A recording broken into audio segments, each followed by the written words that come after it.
Hi, everyone. My name's Jennifer Aaron, and I'm a 23-year-old nurse living in Austin, Texas. That's how my introduction used to go until last week. Jennifer, honey, just play along, my mom, Susan, said as she adjusted her hair in the mirror. Alex makes me feel young again, and I don't want anything ruining this. Mom, you're asking me to pretend to be your sister. Can you even hear yourself? She sighed, her patience thinning. Your father's been gone for 15 years. It's time you moved on. Alex is different, successful, respected, wealthy. And Dad's memory, all those photos, the life you built together. None of that matters anymore. Don't be bitter, sweetie. It doesn't suit you, she replied, her voice coated in condescension. At first, it seemed like a bizarre one-time request, but things escalated quickly. At the grocery store, restaurants, even church, she introduced me as her baby sister, Jennifer. Isn't she precious? She giggled, playing the role of a doting older sibling. Susan, darling, I didn't know you had a sister. Mrs. Henderson, our town's biggest gossip, practically squealed in the supermarket. Oh yes, our parents had me quite late. Mom lied effortlessly. Jennifer's been living with me since they passed. I froze as I watched my childhood vanish in real time. My Aunt Patricia even joined the charade. Jennifer's always been like a daughter to Susan, even though they're sisters. Such a special bond. It wasn't long before my best friend, Rachel, caught me crying in the hospital break room. This is insane, Jennifer. Your mom's taking this way too far. What can I do? She's threatening to pull her co-signing from my nursing school loans if I don't go along with it. I still have 2 years of payments left. The situation spiraled further when Alex's daughter, Madison, knocked on my door one evening. Something's not adding up about your sister, she said, studying me carefully. Madison, it's complicated. No, what's complicated is watching my father fall for another gold digger. But this time, it's different. The way Susan talks about you, it's like she's trying to erase something. And Madison wasn't wrong. Over the following weeks, Mom's transformation became even more surreal. Designer clothes replaced her nurse scrubs. Her accent changed. She dropped a full decade off her age. One night, I overheard her telling Alex, Jennifer and I grew up in Connecticut, but we moved here after our parents' accident.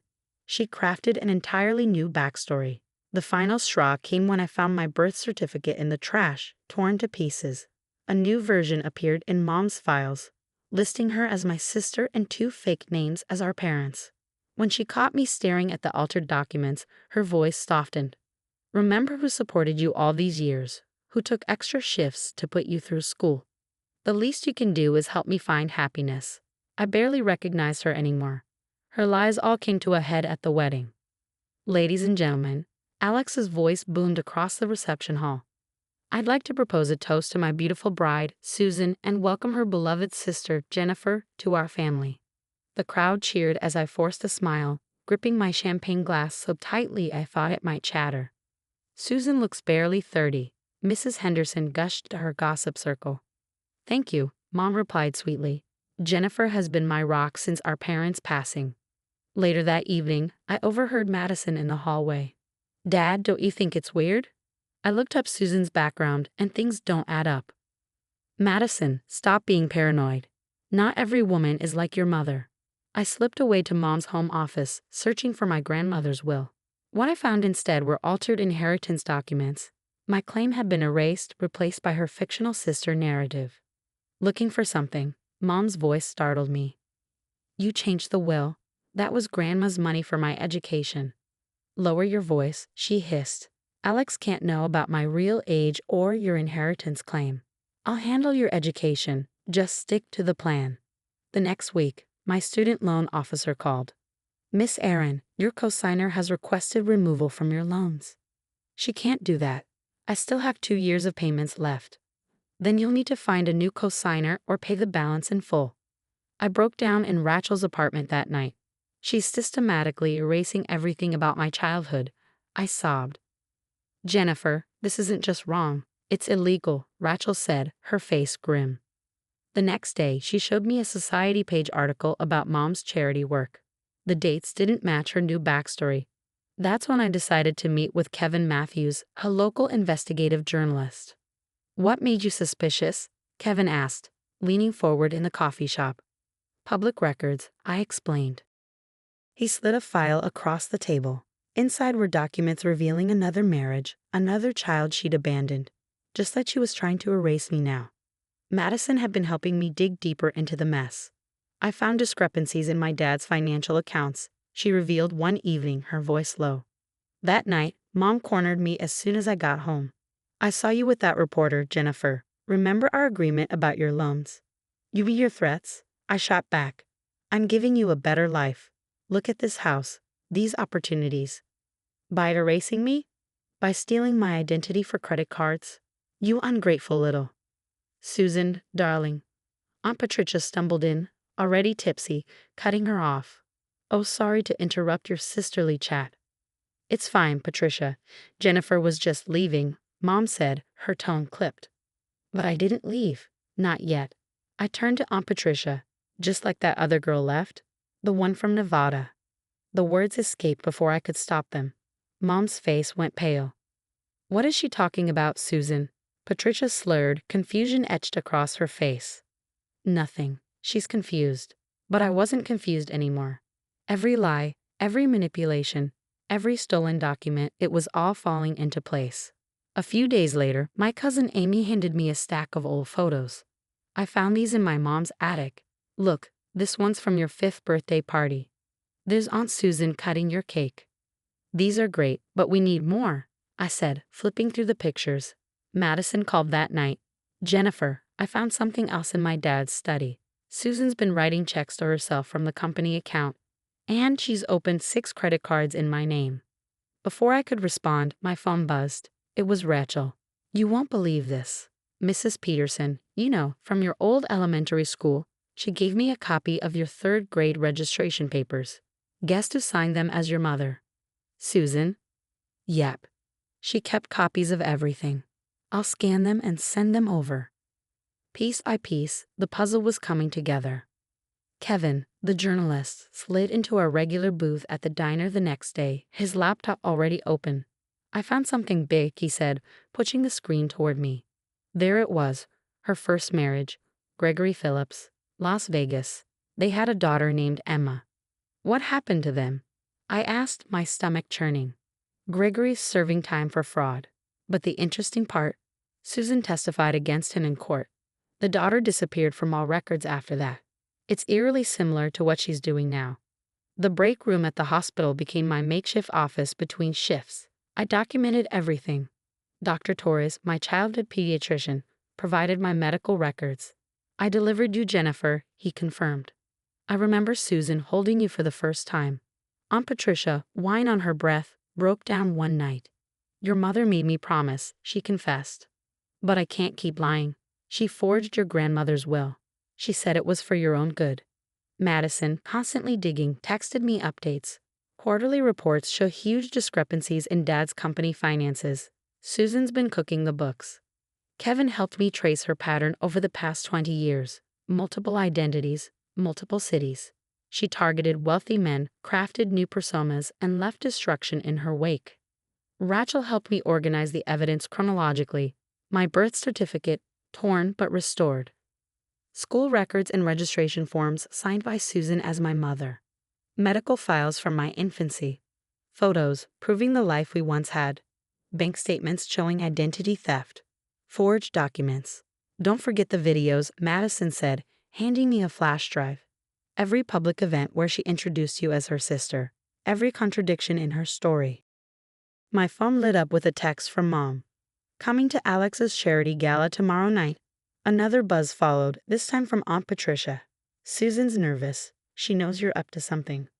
I stared at the wall in my small apartment, a college of evidence meticulously organized. Years of lies, manipulation, and fraud were pinned up like a macabre work of art. Mom had taught me to keep everything, every receipt, every document, every trail of proof. Always have evidence, she'd say.